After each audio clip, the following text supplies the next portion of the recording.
Dans le sud de New Delhi, Tejeshwar Sandhu, un trentenaire gay indien, se prépare pour faire la fête. Comme le reste de la communauté LGBT, il savoure une liberté acquise il y a 4 ans après la dépénalisation de l'homosexualité, sans craindre d'exprimer son identité en public. J'ai fait mon coming out il y a 14 ans. Je devais me comporter comme un homme, parler comme un homme, discuter comme un homme, marcher comme un homme, alors qu'aujourd'hui je peux faire ce que je veux, aller où je veux, et si les gens ne l'acceptent pas, c'est leur problème. En septembre 2018, la Cour suprême indienne a abrogé l'article 377 du Code pénal. Une loi datant de l'Empire britannique qui criminalisait les rapports entre personnes de même sexe. Les policiers pouvaient l'utiliser pour les placer en garde à vue. À Delhi, comme dans d'autres grandes villes du pays, les lieux LGBT se sont multipliés. On y fait la fête comme partout ailleurs, sans inquiétude et sans se cacher.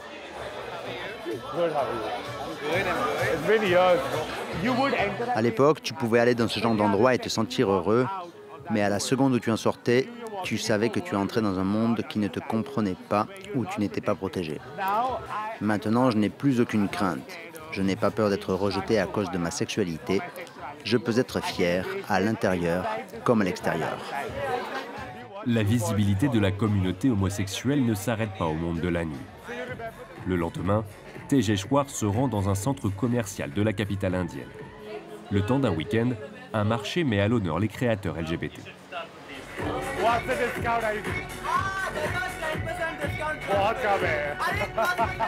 Si l'article 377 n'avait pas été abrogé, un tel événement dans un lieu aussi ordinaire ne serait probablement jamais arrivé. Armé de son smartphone, le trentenaire partage l'événement avec ses 112 000 abonnés Instagram. Sur les réseaux sociaux, la jeune génération met en lumière cette communauté comme jamais auparavant. Le fait que nous ayons nos propres lieux de vie pour nous rassembler à la vue de tous, cela signifie aussi qu'il faut compter avec nous. Désormais, personne ne peut nous faire taire. Une visibilité qui s'installe dans le quotidien des Indiens. L'inclusion au travail, c'est le défi de Suraj Ramdas, élu Mister Gay Inde en 2019. Et si en tant qu'individu, vous vous levez et vous dites « tu sais, ce n'est pas bien », alors cette personne va se sentir en sécurité. Comment réagir face à un collègue victime de discrimination?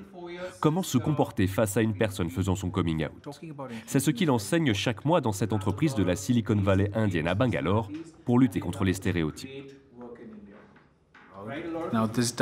Ça aide beaucoup de personnes. Nous offrons un espace sécurisant, notamment pour les personnes qui n'ont pas fait leur coming out ou qui se cherchent encore.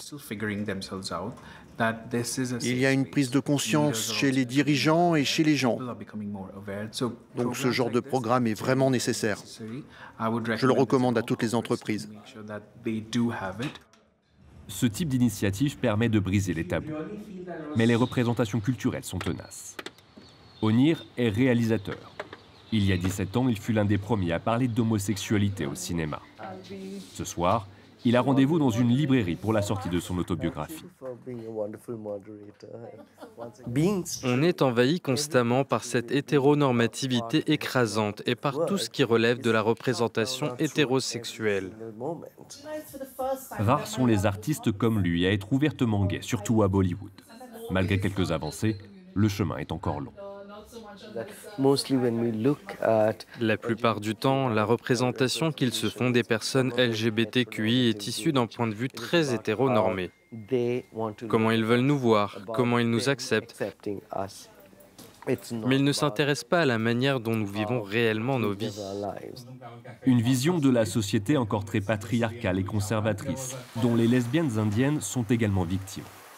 Beaucoup ne peuvent pas vivre leur homosexualité au grand jour et subissent de fortes pressions sociales, notamment celle du mariage avec un homme. Varsha, 23 ans, a fui son domicile familial il y a 2 ans. C'était la seule solution pour échapper à une union avec un inconnu imposé par ses parents. Je pensais au suicide. Je me demandais s'il ne fallait pas mieux que je saute sur les rails du métro. Elle trouve refuge au sein d'une association qui vient en aide aux lesbiennes et aux personnes transgenres. Depuis, Varsha a fait son coming out, mais son père continue de dépenser des milliers de roupies auprès de prêtres hindous pour qu'elle trouve un mari. Il dit mon nom, celui de mes parents, celui de ma communauté, et il fait ensuite des prières pour que je me marie bientôt. Aujourd'hui, il trouverait inacceptable que je veuille me marier avec une femme. Si la Constitution me le permettait, je pourrais alors leur dire « Regardez, la loi l'autorise, j'ai le droit, je ne fais rien de mal. » Mais ce n'est pas le cas. Après une première victoire il y a 4 ans, la communauté LGBT en attend davantage. Le mariage pour tous est la prochaine étape d'un long combat.